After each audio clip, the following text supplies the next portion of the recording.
Em Sevilha, o cheiro de laranjeira sobe pelos becos no fim da tarde e mistura com o reboco antigo das paredes, um detalhe pequeno que carrega séculos.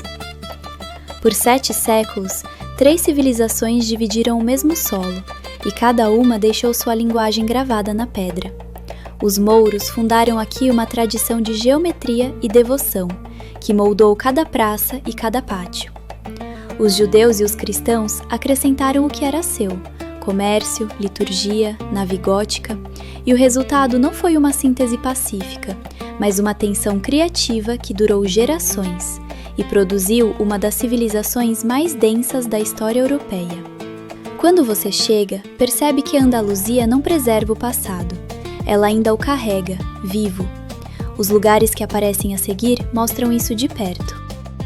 Palácios, mesquitas, fortalezas, construídos por um Islã que não separava a beleza da devoção.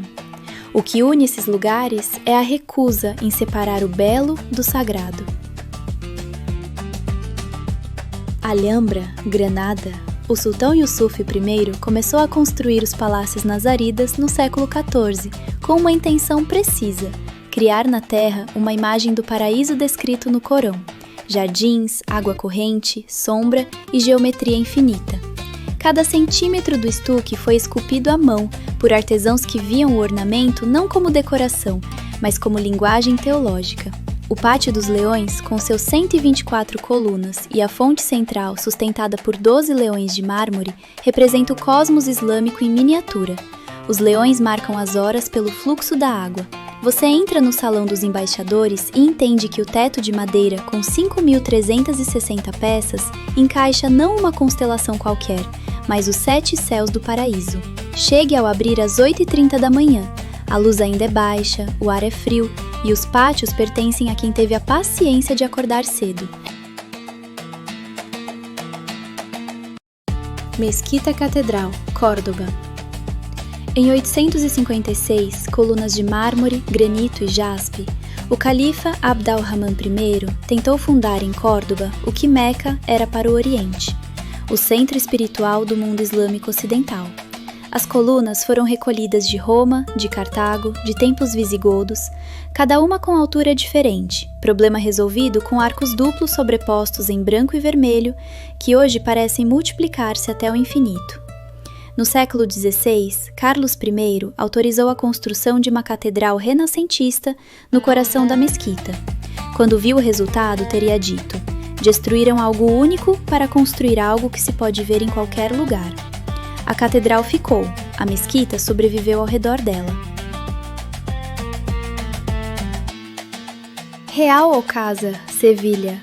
Em 1364, o rei cristão Pedro I tomou uma decisão que parecia contraditória. Para construir seu palácio mais importante, contratou artesãos mouros de Granada e Toledo. O resultado é o Grande Salão Mudéjar, uma obra islâmica encomendada por um monarca cristão, onde versículos do Alcorão convivem com brasões castelhanos nos mesmos azulejos. O Alcázar é o palácio real mais antigo ainda em uso na Europa. A família real espanhola continua a usá-lo quando visita Sevilha, o que significa que você caminha por salas onde a história não parou, apenas mudou de inquilino. Os jardins, com seus tanques geométricos e pavilhões renascentistas, levam pelo menos 1 hora para percorrer sem pressa. Reserve o primeiro horário da manhã, às 9h30, e comece pelos jardins enquanto ainda estão frescos. Cidades que guardam a história não em museus, mas nas ruas que ainda se usam todo dia. O que conecta esses lugares é que o passado não foi preservado, ele simplesmente não saiu. Bairro de Santa Cruz, Sevilha. Este foi o bairro judeu de Sevilha por mais de 400 anos, até a expulsão de 1492. Os becos estreitos não são um acidente pitoresco, foram projetados com precisão. Quanto mais torta a rua, menos sol bate no chão no verão, e mais difícil é para um exército avançar em formação. A arquitetura era estratégia climática e militar ao mesmo tempo. Quando você caminha sem mapa, as praças internas aparecem sem aviso. Numa delas, há uma mesa de bar encostada a uma laranjeira, e a sombra das folhas cobre a madeira da cadeira como se o lugar tivesse sido pensado assim desde sempre. O bairro funciona melhor ao crepúsculo, quando as lanternas acendem e o calor do dia cede. Em abril e maio, o cheiro das flores de laranjeira sobe de todos os pátios ao mesmo tempo.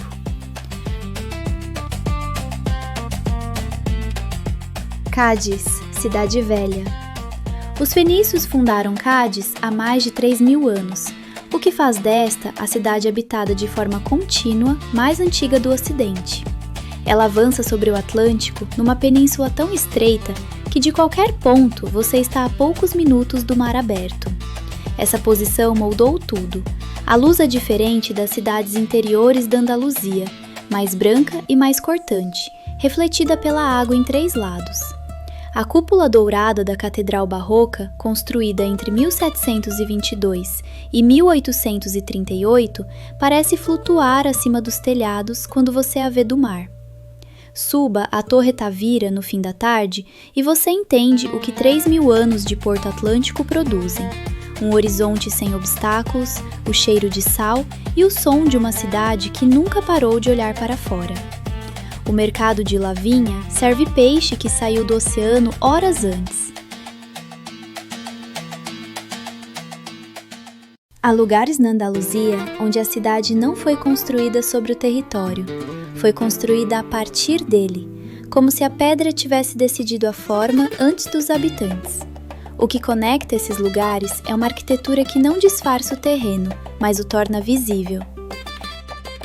Ronda. A cidade está partida ao meio por um desfiladeiro de 120 metros de profundidade, o El Tajo, que o rio Guadalevin abriu na rocha calcária ao longo de milênios. As duas metades da cidade estão unidas desde 1788 pela Puente Nuevo, uma ponte de 3 arcos que levou 42 anos para ser construída e cuja câmara interna serviu de prisão e, segundo os relatados da Guerra Civil Espanhola, de local de execução. Ronda também é onde, no século XVIII, Francisco Romero codificou as regras do toureiro a pé, criando o que hoje se entende por tourada moderna. A Real Maestrança de Ronda é a praça de touros mais antiga da Espanha e ainda está em funcionamento. Fique até o fim da tarde. A luz do pôr do sol entra horizontal pelo desfiladeiro e as paredes calcárias ficam âmbar. Setenil de las Bodegas. Os habitantes desta aldeia não construíram ao lado da rocha. Incorporaram a rocha à estrutura das suas casas. O afloramento vulcânico que pende sobre a Calle Cuevas do Sol é a parede traseira e o teto das casas e bares abaixo. Isso não é cenário, é engenharia vernacular acumulada ao longo de séculos, onde a geologia substitui o material de construção. Os mouros mantiveram Setenil como um dos seus últimos pontos de resistência na Andaluzia antes da rendição em 1484, talvez porque a posição defensiva natural fosse quase impossível de superar. Hoje há bares debaixo da rocha, crianças que passam pela rua, roupa a secar nos varais.